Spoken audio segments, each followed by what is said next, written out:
Hello. Hi, this is Marlene Foster with Empower the Vision.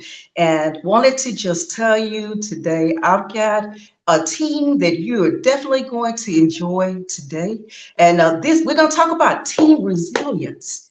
Most of the time people talk about resilience solely, correct? I'm talking today team resilience, and I have a husband and wife team here today that definitely impacts marketing and technology. And when I say that, the wife she impacts marketing. Husband is the technology. And so I want to start off by introducing Michael. And Michael is actually one of my previous spotlight guests. And I enjoyed having him on my program. And I'm happy to have him back today. Welcome, Michael. Thank you for having us. I'm excited to see you again. So many things have happened since we spoke last.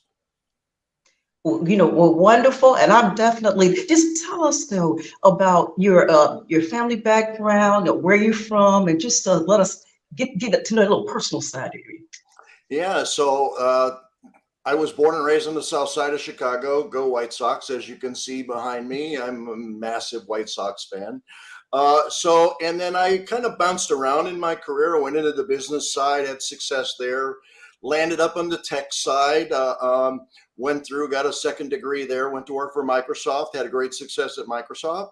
And then I was kind of at that point of let's try something new. And it happened to be the drone industry was coming around. So in 2015, I went and got my drone license and I started a drone company. And since then, my career has expanded to heights that I've never figured would ever be. I'm now certified to fly drones in 3 countries. I've flown over 6,000 hours, almost 7,000 missions, every type of drone that's out there.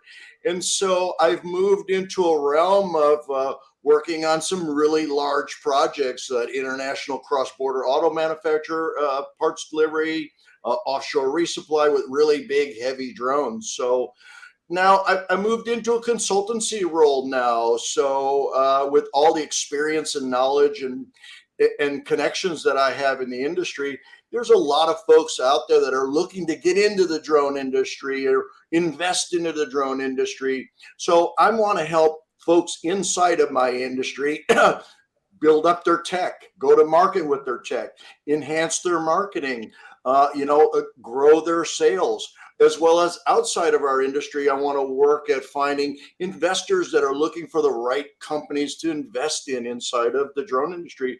The industry is massive. It is blown out exponentially since I joined in 2015. So it brings us to this conversation today about tech and marketing. You're right. I have a very deep marketing or tech background, right? Where my wife, Michelle, has a really rock solid marketing background. So we have found that with her marketing comms company that she'll share what she does and my tech world, the bridge is very close, right? So I just started Uncrewed Aerospace to move into my consultancy realm. And we had a big world drone show in Las Vegas a few weeks back. And within a matter of a few days, my wife and her team at Cumulus Communications went from a pencil drawing of a logo that I was thinking and considering all the way through to market launch with website, business cards, logo, everything that I needed before this big event to go out and promote my newest entity, Uncrewed Aerospace. So, and to have those workings inside of the family was just phenomenal. She knows me, she knows my business sense, she knows my thought pattern. So it really helped me to launch this new endeavor as quickly with, the marketing is a backbone. So, and Cumulus Communications has just been fantastic in setting that up for us. Michael, that fantastic. I'm so happy that Michelle is here with us today too. And Michelle is she's the one I spoke of who will talk to you about the impact that she has on marketing. Welcome, Michelle. And you can just tell us about your background. Oh, you're so sweet to ask, Marlene. So I got my background, my start in PR world because of one of my really good friends needed some help in her agency, and she thought I'd be good at it. And I was like, well, sure. I got my first client on the front page of the Metro section of the Dallas Morning News, and with a picture, and I was hooked. I was like, oh my God, this is the best thing in the world. I have to be part of this. And about 2 years later, I bought the agency from her, ran the agency for a couple of years, spent most of my early career in the technology space. I was internal with one large publicly traded security software company, managing global communications for them. I'd go to Germany and Hong Kong and all kinds of places to help market and do PR. It was really rewarding. And then about 10 years ago, I got to be in the healthcare space, which I thought was easier. And I was dead wrong. It's a lot more complicated because you're dealing with people and a highly regulatory environment. In fact, to run a nursing home requires more laws than running a nuclear power plant. So that's how complex that world is. It is much more complex than technology ever thought about being.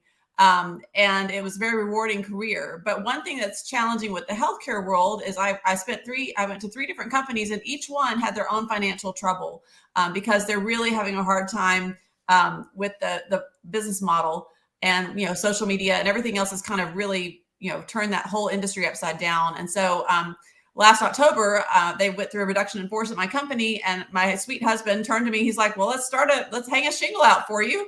And he, was right there for me when I was down, kind of literally the ink hadn't even dried on my separation paper. And he already had my business set up. He had everything ready to go, saying, hey, let's get this off the ground. And, I had an event with one of my kids that weekend. He had a fledgling website up for me. It was so sweet. He was just my savior at that time. And he helped me get a couple of my early clients. It was really great. So we got off the ground really fast. And what I found, and here's the beautiful thing, is, I've got 25 years of marketing experience. I can do everything soup to nuts. I can do everything from your PR, your social media, the website. I've got all these great capabilities. And there's a lot of companies that need that help. They need professional help, but they cannot afford the large agency price tag because most agencies are $5,000 to $10,000 a month minimum to even talk to you. I just got a bid for another client for our website, and it's $20,000. And I looked at it, thought, oh my gosh, that's just ridiculous. But I know what I can do because it's our team. We have a small team. My daughter's on the team, and we pull in consultants when we need them. And it's a great value proposition because someone can hire me at a fractional rate. And so I've got clients that hire a fractional CMO in our services. And so we can charge a price point that works for them, and they're not having to spend a full-time headcount because a lot of small businesses can't afford the employee, but they also can't afford the big agency. So I found this, we've really found this nice sweet spot for the small to medium-sized business that need really good marketing support because you can't do it yourself. I mean, you can try to do it yourself, but you'll come across looking pretty unprofessional pretty fast. So it's just been great. It's been really great. One of my clients, one of our biggest success stories is someone in Michael's industry that Michael actually brought to us. And we started working with them, and then I can't claim that we did this, but after we started working with them, they closed a $2 million investor. They started closing resellers across the world that they could not have approached before because they honestly, their marketing didn't match the quality of their product. And that's what we found is that a lot of and that's my favorite client, is when a client's got a great product, a great offering, like Michael. He's got great expertise. He's got great network. So working with those kind of clients to just help them, I can't help you with the substance of your business, but I can help you make it look much better and present a good face, because first impressions are everything. People make their opinion of you in the first 10 seconds. So if you've already lost them at 10 seconds, you're digging your way out of a hole. And the business card, the website, if it's broken, it's got broken links, or it's got, social media, your social media feeds have had posts every 3 or 4 months. It's not good. It doesn't make you look, well, I mean, I've run across all kinds of ugly stuff. It's crazy how much people get overwhelmed with it. And what's interesting is the gap that's bridged between investors as well. To a lot of these people, they have tech that's phenomenal, but their marketing is not really there. This helps them enhance that as investors are looking to, invest in whatever the industry. This one just happens to be in the drone industry. So, but it's a key piece to any successful business is that brand marketing, right? And to go to market with it. So they do a phenomenal job at Cumulus Communications on that. Thank you. See, this is wonderful. I mean, and I'm sure the audience is singing this. Look at the two. Look at Michael. Look at Michelle. And look at how they complement one another. And look at how they actually endorse. That's what I'm just sitting looking at them right now. And this is how the two of them team to impact marketing and technology. I mean, you've seen it right here being done before you. I seriously, guys, this is phenomenal. Thank you. But wanted to go from here, Michael. When we start off with looking at the pandemic, if you were to look at it today and look at where you were prior to the pandemic, just think of right now. Just reflect back prior to it, and then think of the transformation that took place during the pandemic for you. Look at the pro and con. Could have been something good that happened for you, could have been also a challenge that occurred. And then bring us up today as to where you are today. Those three phases of your life. Yeah, so thank you. So yeah, the pandemic was interesting. You know, for me, the joke was that my social distancing is 390 feet because we're allowed to fly under 400 feet, right? So I was never around anybody or any infrastructure. So my joke during COVID was that I did travel quite a bit during COVID as well too. So it was interesting to go to different environments and see how it was impacting them, right? So as for my business actually grew tremendously because people needed to understand assets and infrastructure and all of those things, right? So my business really grew from there. And as that business grew, I joined a global drone integrator to help on some larger projects, build relationships with aircraft OEM, software OEM. And then that's what kind of pushed me to where I'm at now, is a much higher level of consultancy, helping folks try to integrate drones and drone technology into their environments. I do a lot with public safety. I've trained public safety agencies in Canada and the US. And so I look for those type of clients that are trying to figure out, how do we do this? They know it's going to impact their business. It's going to reduce those costs. It's going to improve safety, but they just don't know what's the right tech, what's the right people, what's the right pilots. So that's where my expertise comes in helping people in the industry and outside of the drone industry get into the drone industry. For me, with the pandemic, the biggest impact for me personally in the pandemic was watching my wife go through her health, right? She was diagnosed with MS. We built her a garden box on the outside of our house where she started growing her own fruits and vegetables, which has changed her health aspect tremendously. And I'm sure she'll go into details and share that with you. But for me, that was empowering for me because this is a woman that is stricken with this disease. She gets up every day, goes through her work duties. She teaches kids piano at night from our neighborhood kids, and then interacts with our daughters in different events in the evening, right? And still has time for me in this day. That's empowering for me because there's some days I barely can wake up, right? And get functioning, right? So for me, the greatest impact from COVID was watching the change in my wife, which actually grew us closer together because I became more understanding of the troubles that she was having on a day-to-day basis, right? So for me, that was the greatest impact out of COVID. Wow. Let's see that. Thank you. That's excellent. I wanted to bring up another thing within your family. You mentioned to me with your previous spotlight about your daughter who actually introduced you to the drone industry. Did she tell us about that, about your daughter, your middle daughter, right? Yeah. And then she's now in college. She started college yet? Yeah, actually, we have three that are still at home. One is sophomore at KU. Junior. Yeah, junior. Yeah. She put in the time, right? I should know. The youngest one is still at home. She's in high school, finishing up high school.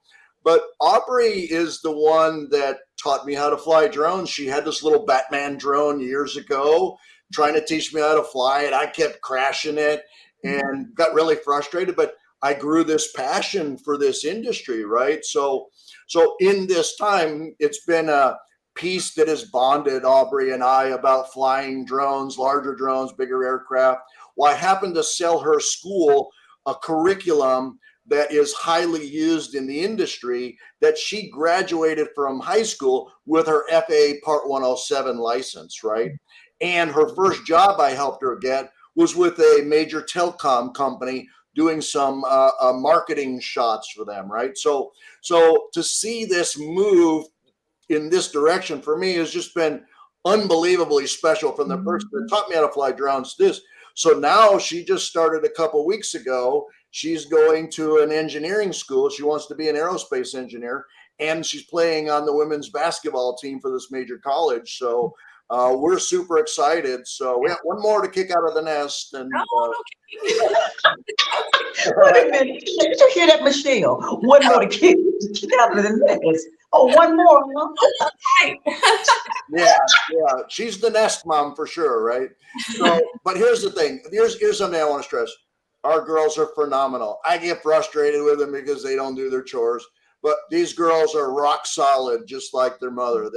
They're gonna obtain and do some really great things in life, right? So, and it's just great to see the pathway that all three of them are on, and it comes from their mom, the rock of our family, right? So That's sweet. Thank you. That's beautiful. And remember, I was one thing I did speak with you about previously, also during our about a year ago when you and I connected. We talked about community awareness, and I've been following you on LinkedIn ever since, watching all of the different community awareness projects that you've been involved in. And I gotta ask though, Michael, with all of what you're doing in your industry, how do you have time for that? How do you have time that's for funny. community awareness? I just had to ask. Yeah, so that's a big piece for me, is giving back. And it's one of the things that bonded Michelle and I early on. I was executive chairman for a charity, and we put on this great big event and had thousands of people to come. And there's a lot of workings that go on behind the scenes when you produce these things. So it was something that bonded Michelle and I early on.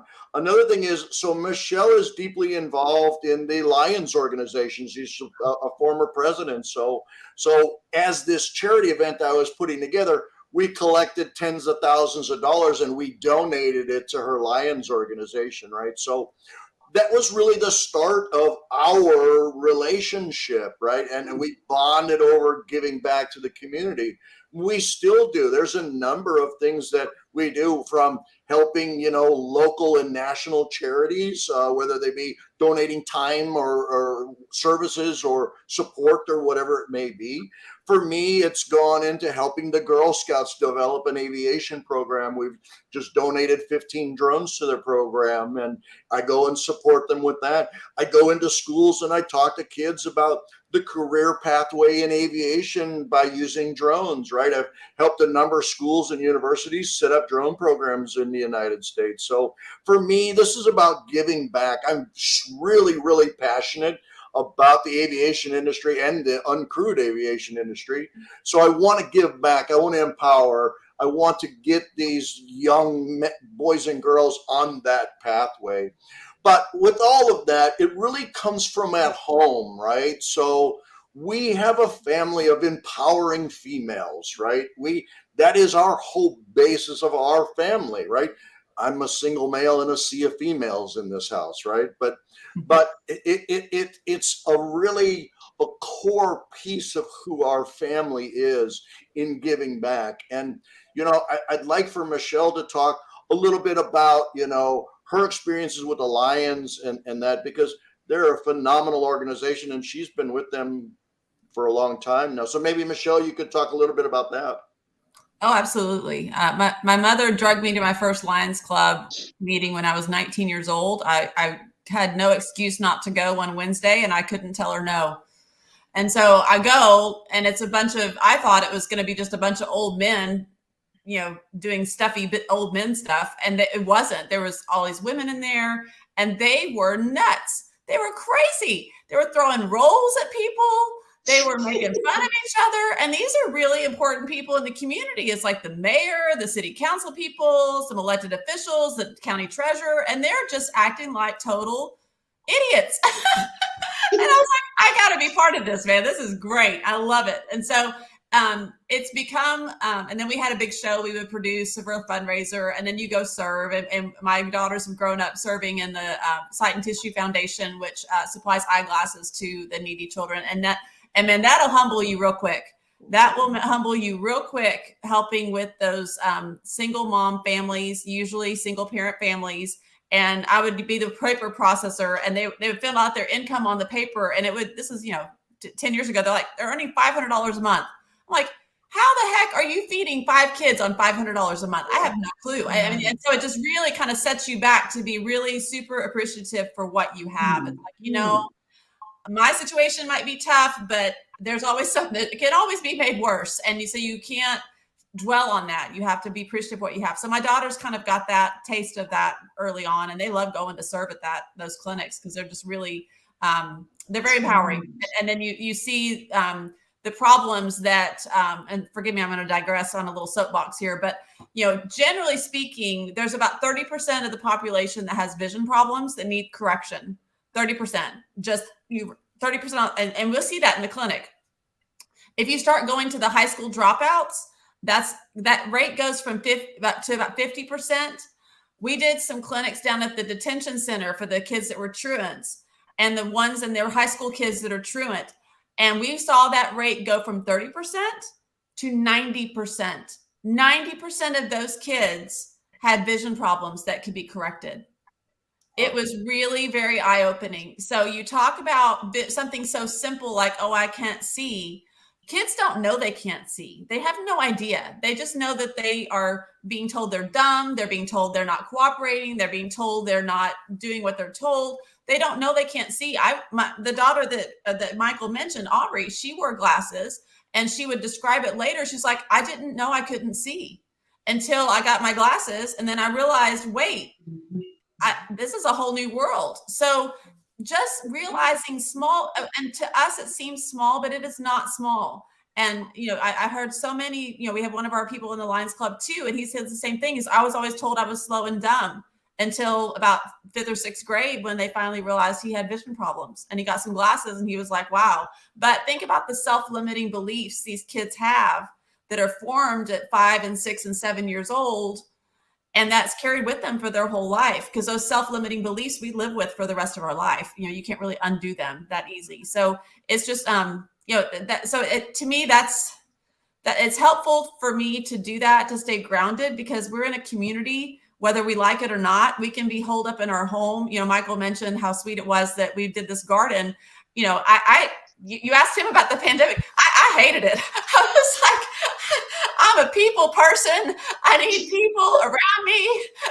And I did not like not going to the office. I came home. They wouldn't let us go back. And I bought some TV trays at Target. I'm like, these are temporary.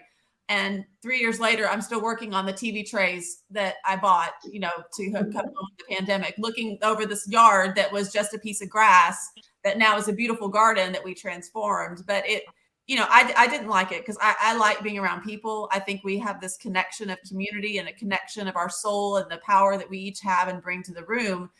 We can do some of that virtually, but being in the same room with people, it is kind of how we're built as human beings. So it's helpful to reach out and be a part of people.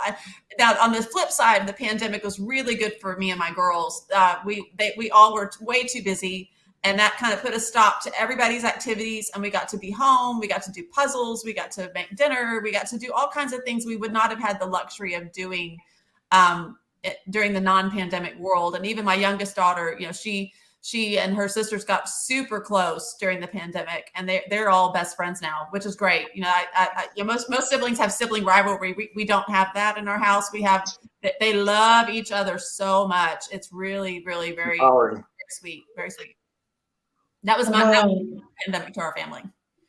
And Michelle, I just wanted to just say this to you and Michael about how reputable businesses become when you engage in the community. the community, and you guys know this because think about the businesses, the people you do business with. Doesn't it make you feel really good seeing that they're actually maybe taking off maybe a few days and give away free products or a free service? That makes you feel so inspired that you are connected with them, and it makes them so much more reputable. And I wanted to tell you that I really admire listening to the two of you, and then you're also passing it down to your daughters. And they see the importance of it now. Yeah. Because they see mother and father both doing it. Yeah. That's wonderful. I mean, truly. And so these are during the pandemic though, and see prior to it, Michelle, so you were mainly you enjoyed the face-to-face and Okay. being out there and so, okay, now marketing wise, so what was business like for you prior to the pandemic, prior to it though? Well, I was working for a therapy company. And so what was kind of interesting because we provided therapists to nursing homes. They did not go home for the pandemic. They still were expected to show up at work. And so part of my job was helping to make sure they were encouraged, because they now had to do COVID tests 3 times a week and have toothpicks shoved up their nose 3 times a week to go to work. They had to be working on COVID units and suit up in hazmat suits, basically. And so we were dealing with a whole different side of the pandemic and the healthcare side, because these people still had to show up to go to work. We were writing letters so they could actually be out on the street, because some states locked down so hard you couldn't even be out of your home. And so they had to have letters signed by our management that I helped write and provide and make sure they had them so that they could actually be on the street, which is so bizarre to me. I mean, I think those things that we did during the pandemic, I really hope we never have to or are asked to do that again and sacrifice our ability to come together, because it wasn't really right. And but that was the world I lived in. And then just the corporate office went home. It was just the handful of people. We had 10,000 employees, only 150 of us went home. The other 9,900 were still out working in the field every day, going right into work, just like they did before the pandemic, just with different circumstance. So I lived a very different pandemic. So my job was to kind of be the cheerleader from my desk here on my TV trays, sending out notes and, keeping the social media up, keeping our employee communications going so people could feel like they still were part of a community, even though they were even more isolated in their own job. Now, Michelle, what about now with the remote and hybrid employment now? What's a good way because there are people right now who are watching. They have to market their businesses with either, like you said, either one or the other or both. So, and then some are trying to get the, employees to come back to work. What would you say is a good strategy though for remotes, and even for those who have their employees back full time in the job? What would you say? I would say just keep the human element in mind. People aren't, we're not robots.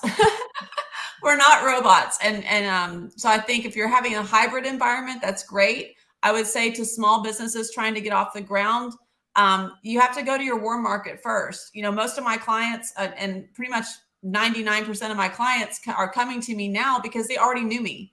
They were already a network of somebody I'm doing, or maybe they saw my work I did for one client and like, oh, I have to have that too. Or they came from my husband, who also knows me very well. So, you have your warm market. And I think the mistake people make going to market is they think, oh, everybody's remote, so I can just go do a bunch of social media posts and go do a bunch of cold marketing. And then 6 months later, they're broke and they've done all these great things and they've got no customers. Well, that's because nobody knows you. So take your warm market first. Who have you done business with that's doing a great job? Champion that. And then, the best marketing you can do is great work for your current customers, because they are your best advertisements. Yep. I can say how great I am, but when Michael says how great I am, that is much more powerful.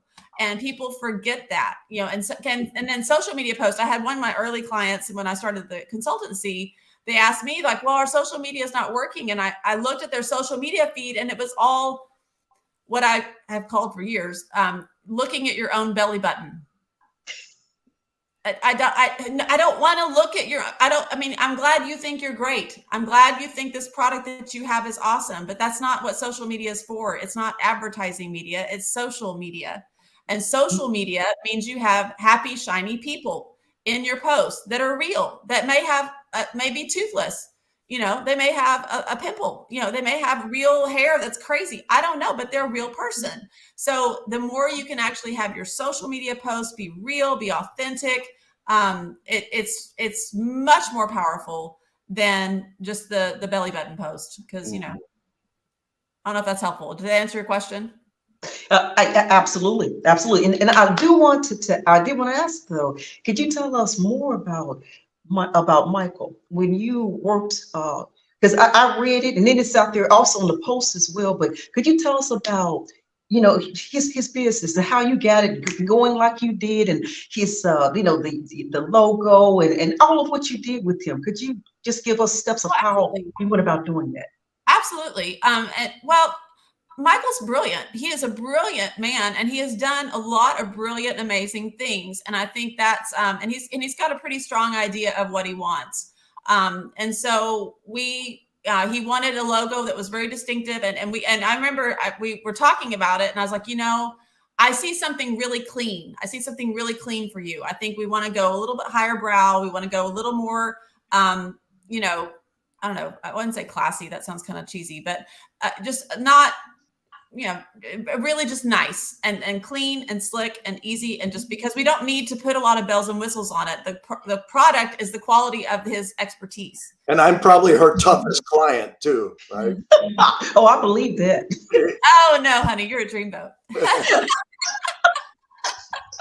So I had my opinion. I had my ideas of what I wanted. Well, and most people do. And I think that's kind of what I have learned too, is that, you know, it's just marketing and branding is, everything is subjective. Everything is, beauty is in the eye of the beholder. At the same time, as a marketing consultant, because I knew his show he's going to be in front of a lot of people that also could be potential customers of mine, I couldn't let him go out there looking like a bag of day old donuts. I needed him to go out there and look professional and nice and good, because everybody was going to ask him, where did you get your logo? Where did you get your website? Oh my gosh, I can't believe you got that up in a week and a half. I had personally invested, and I feel that way with every client I have.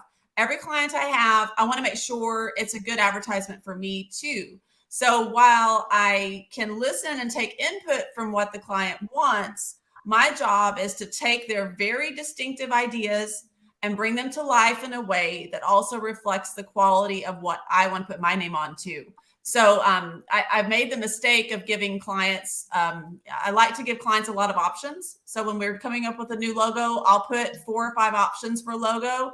I learned a long time ago never to put one I don't like.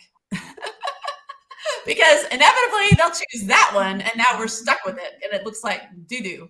So I present things that I would be proud to present from me too.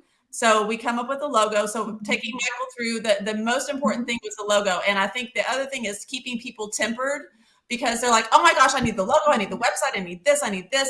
And they forget we have to do things in a certain order. We can't develop a website until we have a logo. We can't develop a logo until I know what you want to communicate. What's your essence? Who are you? What are you communicating? Tagline, everything. I can't set up your social media if we don't have a logo. I can't do this if we don't have a logo. I can't do that if we don't know the colors we're going to use. So having a color palette, extremely important. Step 2. So logo first, color palette second.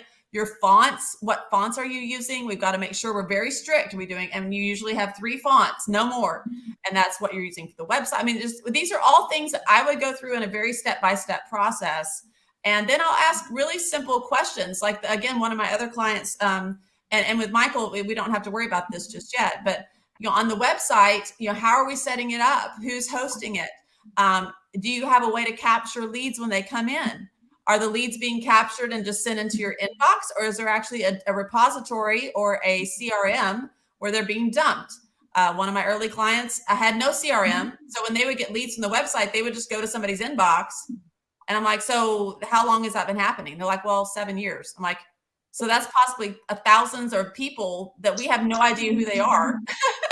Yeah, because they absolutely. weren't going into a repository. I'm like, okay, let's fix that. We can fix that real quick. And now we at least have, they're set up when they have a CRM where everybody's going. But simple things like that. Or people have a WordPress site, but it's on a less than desirable host. That's extremely hacked. It's terrible. It's a great platform, but you've got to have it on the right hosting platform for it to be secure. Have just little small things that I instinctively know, because mostly because I've messed it up at least once in my career, and now I know, and I can tell you why this is a good idea. I'm not going to tell you it's a good idea. I'm also going to tell you why it's a good idea. It's like, no, this blue is going to be challenging because it won't reproduce well here, here, and here. Or we've got to keep this simple because otherwise when you shrink it down to put on a hat or you expand it big to put on a billboard, it doesn't have that kind of flexibility. So these are all the things that we worked through with Michael. And when, on his business card, he had a pretty distinctive option of what he liked for that too. And I mocked up some options, and we, he was pretty easy client actually. So he was quick to make decisions. I think the hardest clients are the ones that won't make a decision. Oh yeah. And then it's my fault that they won't make a decision. And I'm like, well, I can't do anything until you approve this. And if it's not approved, then let's fix it. But branding is important. You have to commit to it, right?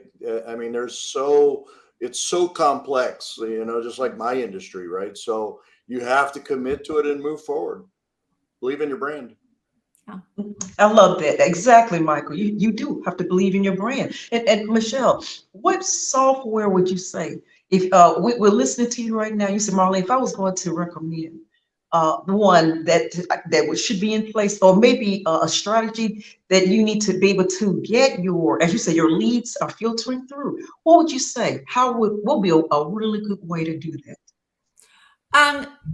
So there's a couple of ways. It depends on your budget, and it depends on what you're committing to do. So most web platforms, I work in Squarespace, I work in Wix with Michael, I work in WP Engine. Most web platforms have a free, or at least a mostly free option to collect the contacts and stick them in a list on your site somewhere. So at minimum, turn that on, make sure you have a place to collect the leads and a way to download them and market to them. And again, like I said, most web platforms that you have an option like that. My favorite, if you have the budget for it, is HubSpot. And I've evaluated a few, Salesforce, HubSpot. HubSpot is by far the easiest to use and learn, and they're not really expensive if you don't have a ton of contacts, but they integrate nicely into the website. They can also track behavior of your, and then this is one of the things I love about them. They'll track behavior on pages for you as well. So you can see where the lead has gone, how long they spent on each page, which is extremely helpful. You can do all kinds of targeted marketing and automation campaigns. They're really a good platform and fairly reasonable. So I've used that one a few times. And if a client's got the budget for it, that's what I would recommend over any other CRM I've seen and worked with. And let's throw this disclaimer in there. We are not a HubSpot reseller, but we can. I'm sorry. Yes, I've not been paid any money from HubSpot to get your name out there. But okay, HubSpot. So they have analytics. Also, they show that as well. See that? Yes. I love analytics. So that's great. That's great if we could do that. And now, because see, I was just asking, I just want to know what she felt would be a really good way because a lot of people right now had the same question in mind. Okay, Marlon, what's a good one? What's a good software? What's a good process that you could take from here? And by doing that, though, Michelle, when they do come to talk with you, then they can lay certain things on the table and say, look, what about this right here? I heard this is a good plan right here. What do you think of that? How would it fit with what I'm doing? Then you're going to talk more about what what their marketing, what you need to market for them and their brand. Because I'm sorry, go ahead. No. And just like with Michael, one of the biggest things I provide is vendor management and consult. So we'll look at what they're doing. And if we can work inside the environment they've already bought, they've already made the purchase, they've already made an investment. And if I can work inside of it, we'll do that. And if I can't, or if it's something that I know is very brittle and really prone to be attacked, I will really make a very strong case, and we will move to a much safer platform that will work for them long term.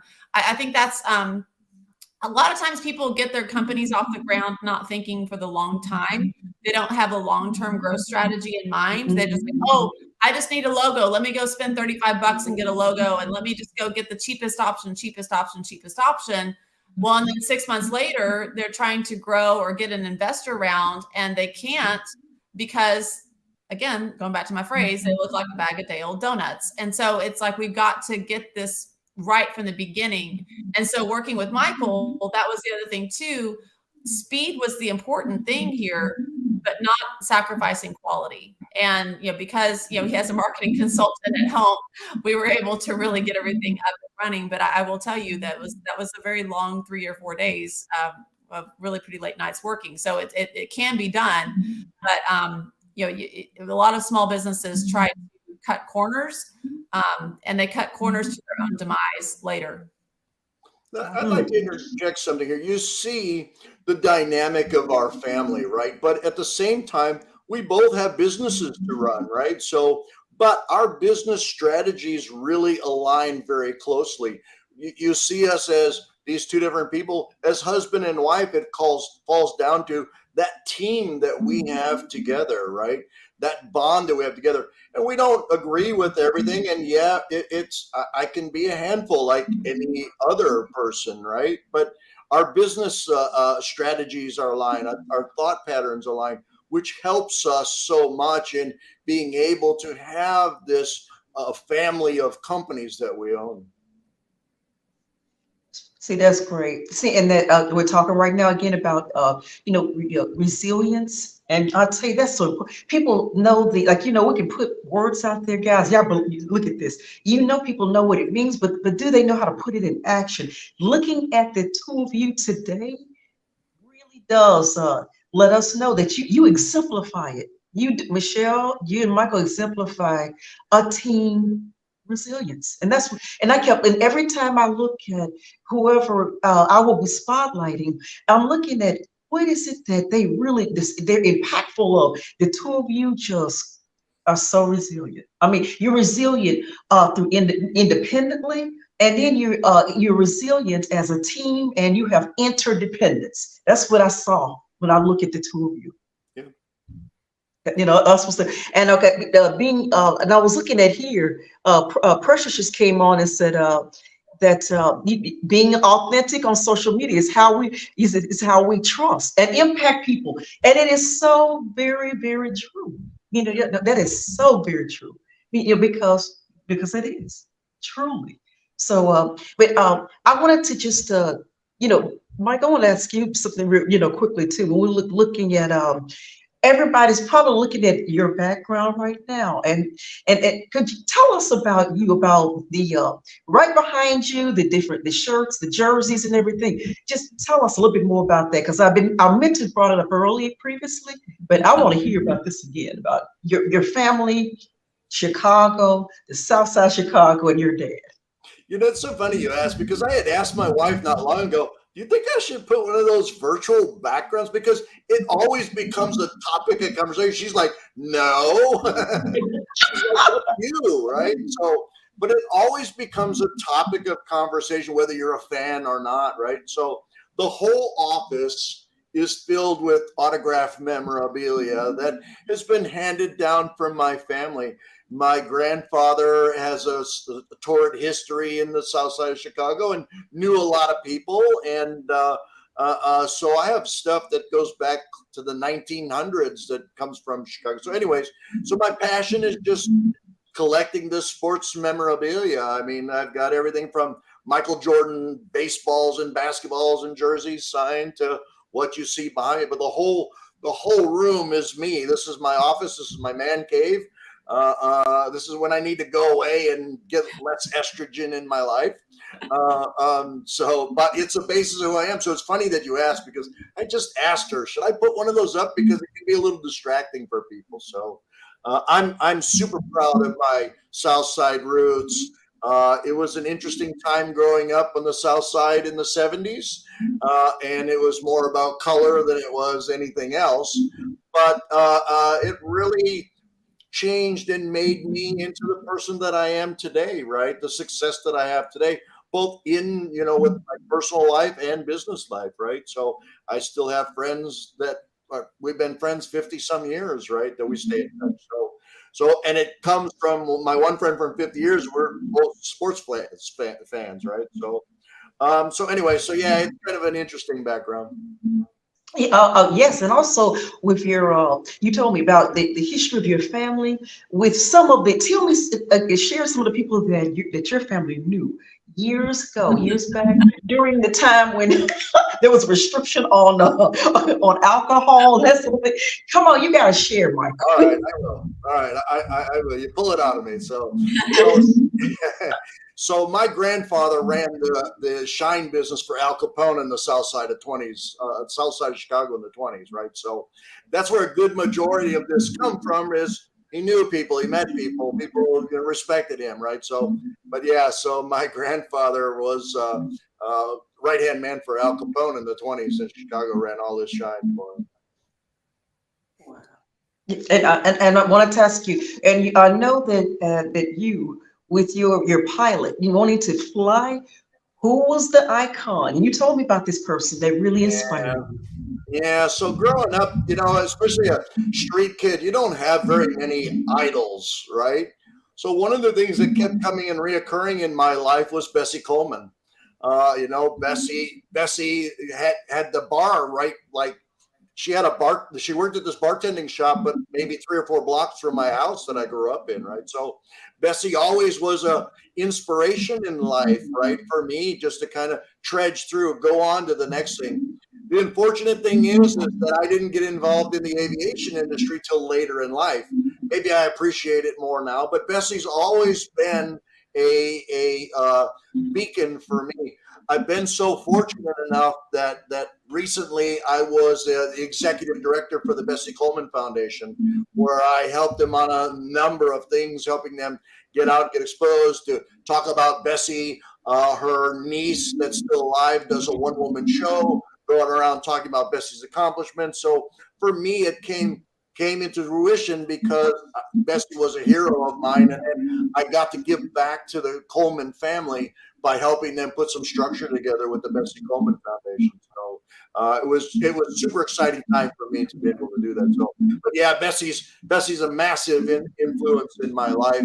Just not only what she's done in the aviation industry, but the things she had to accomplish in that time period too, right? Being a female, being African American, wanting to be a pilot, and the things that she sacrificed to do to get out of the South Side to go and achieve those great things in life. And it's really empowered me as I've grown up.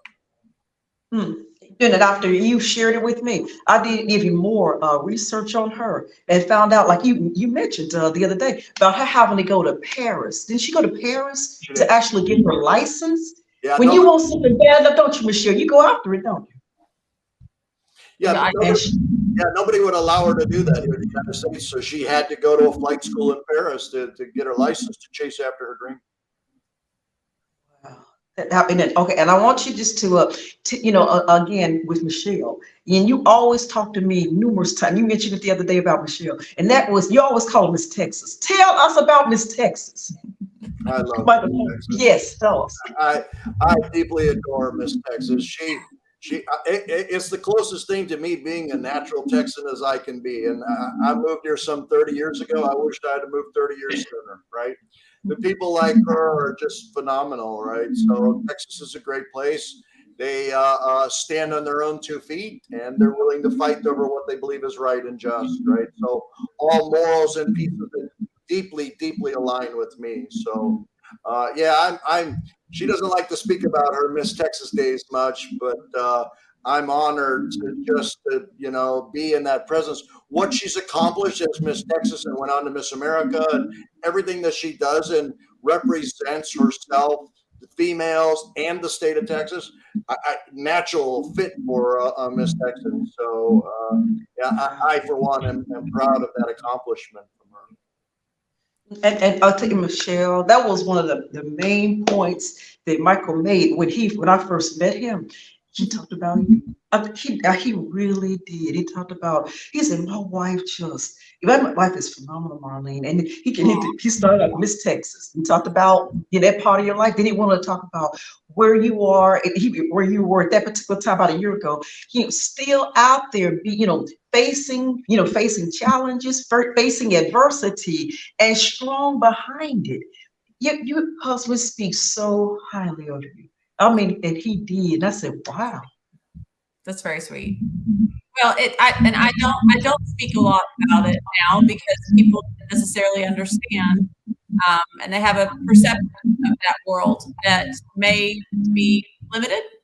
They've seen Miss Congeniality, or they've seen movies, and they think that's all it's about. And unless you've walked in the path, you don't really understand what someone else's path is like. So, for me, I was a Latina from the Oak Cliff part of Dallas, which at the time was kind of the hood of Dallas. And I was up against a lot of, not to be condescending, but a lot of blonde, blue-eyed women that were from the richer side of town, and I didn't fit. So I was not a pageant girl. My mom convinced me to do it when I was 19, and I became the really good loser. I lost 20 pageants in a row. I just couldn't get enough because when I didn't understand, I had this perception of it myself because I was a nerd. I was a science club, choir. I did not do beauty type things. That was not my deal. But I entered my first pageant back in 1992, and the very first question in the interview was, "How do you feel about homosexuals adopting children?" And I was like, not what I expected. Okay, so this is a little harder than I thought it was going to be. Because I knew half the panel was most likely gay and the other half was not. And I knew how I felt and how I grew up in my little Baptist sheltered world. And I'm like, how do I answer this in a way that's not going to offend these people, but also going to be true to what I really think? And so it became a really good challenge for me to learn how to answer these really very polarizing questions. Are you for abortion? Are you a virgin? Are you this? Do you drink? I mean, I'm saying, how do I answer this? How do I develop the skill? So I really kind of fell in love with that process because it was about a lot more personal growth and development than I had anticipated. And so through that process, what's kind of fun is when I won Miss Texas, I won so much scholarship money that I could have paid for 4 or 5 degrees where I was in school then. And then I looked around after Miss Texas, where can I spend all this money? And I chose SMU, which is a very expensive college here in Dallas, because I had the money to go. Well, I could never have afforded to go to the school before, not because I didn't come from a good family, just because college was on me. My dad was very clear, you pay for it and you figure it out. I did that for me. That's what you're going to do. And he was really supportive.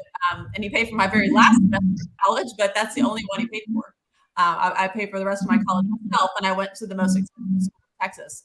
But I did that through the pageant, which was great. But then after the pageant was over, I loved being around people. I loved speaking. I loved sharing. I loved working with the kids. I loved all of it. And so, and then I had this really amazing talent for helping people come up with safer answers to hot questions. So the media training that I do for some of my clients, and it's actually been a huge help because for 3 years I ran crisis communications for a large nursing home company. And I can do crisis in my sleep.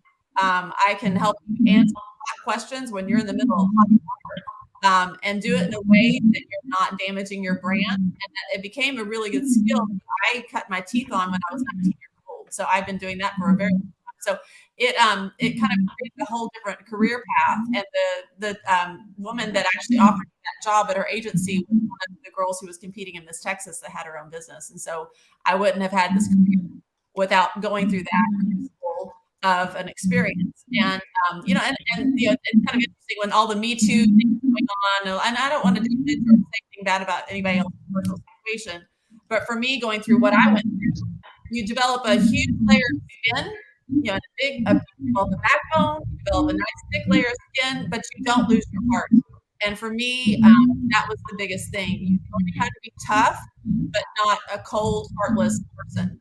And that's the biggest thing I can say is we need to figure out how to be feminine and enjoy the femininity and embrace our femininity. We don't need to be men to be successful in the world. We need to be women. No, be feminine, own who you are, but then also own your power and own your sacred space and be willing to stand in your sacred ground when something's not right. Be willing to speak your truth, be authentic, but also not be hurtful or painful or demeaning to someone else. And that's a really fine balance how to do that. I'm not going to claim to be successful 100% of the time. I'm sure my husband will tell you I'm not, but I do my best, and I can help coach through some situations where they may need to do take a different avenue, or maybe, as my mom would say, you attract more guys with money than vinegar. So how do you extend the kindness first? And sometimes that diffuses. One of my favorite things to do with women, and unfortunately, for women, we're always competing with each other. And whether you're in a pageant or not, we're always competing with each other. And I've worked in this workplace my whole career too. But I found that giving compliments is really a helpful tool. Marlene, you're so great about that. You automatically did that the first time we spoke. You were just so sweet and so effervescent with your compliments. And so, but it's a really good skill. And a lot of times we women were insecure to step out of our zone and compliment somebody else, especially another beautiful woman, about their beauty. It's like, no, I think if you can find something you like about that person, no matter how hard you have to look, and compliment that, it's amazing how that can kind of take away their barriers and then have a real conversation. Because then now we're equal, we're okay, we can actually be in communion, we can talk to each other and help each other. And so I think that's a very long answer to your question, but that's definitely how pageant helps me. Okay. Because people don't. You see what Precious just said to you? Say being feminine shows your courage.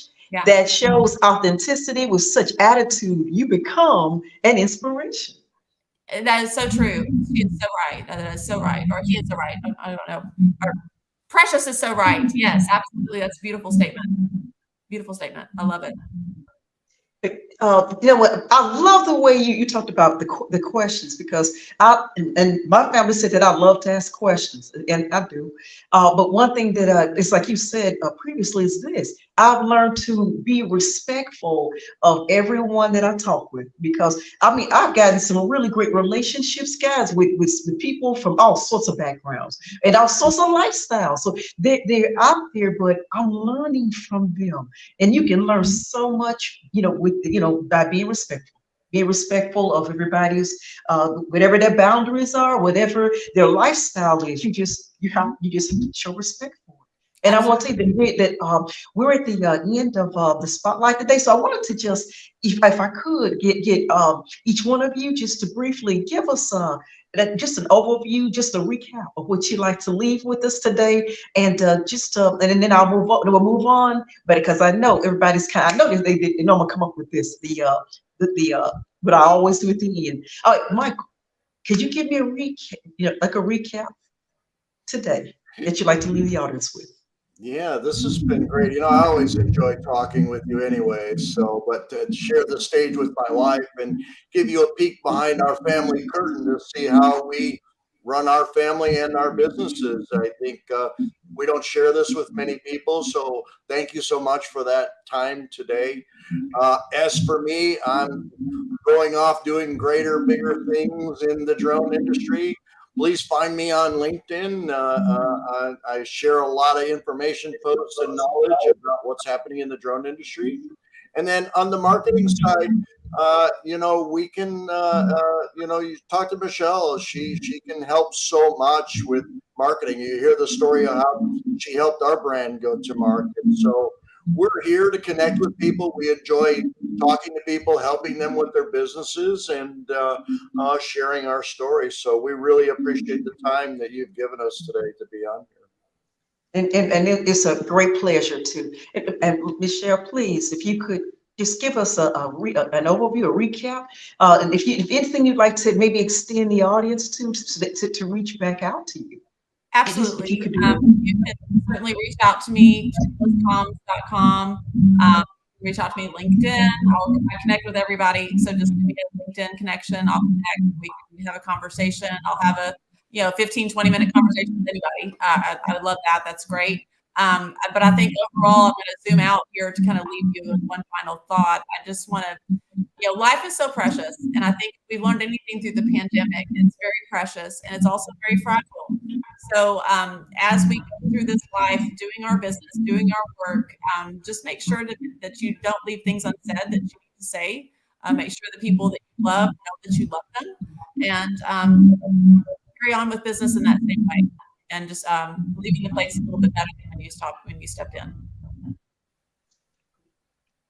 phenomenal. Michael, Michelle, thank you so much for being here with me today. And I want to also thank our gracious audience. Thank you so much for tuning in with us. We appreciate you. Thank you. Thank you, everybody, and have a wonderful weekend. Thank you. Take care. Bye-bye.